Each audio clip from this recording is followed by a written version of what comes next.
Hi friends, welcome back to my channel again. Today we will be discussing in second year physics electrostatics regarding electric potential definition. ఒకసారి బొమ్మ చూడండి figure board మీద. See, we already know W is equal to VQ. Work done is equal to potential into charge. Now how to define electric potential at a point exactly?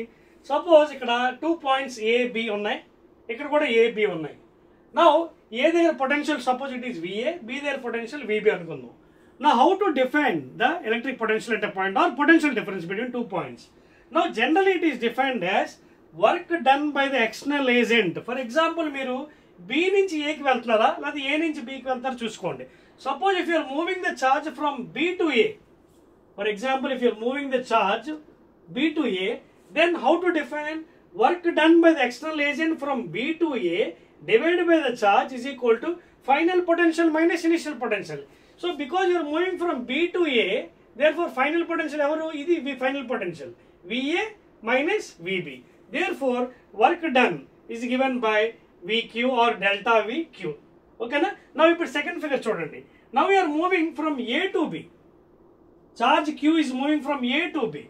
So work done by moving the acceleration from A to B divided by the charge is equal to final potential minus initial. Final ఏంటి A నుంచి B కి move చేశారు కాబట్టి ఇక్కడ potential ఎంత VB. So final VB minus initial VA. Therefore W work done by the acceleration from A to B divided by the charge is equal to VB minus VA.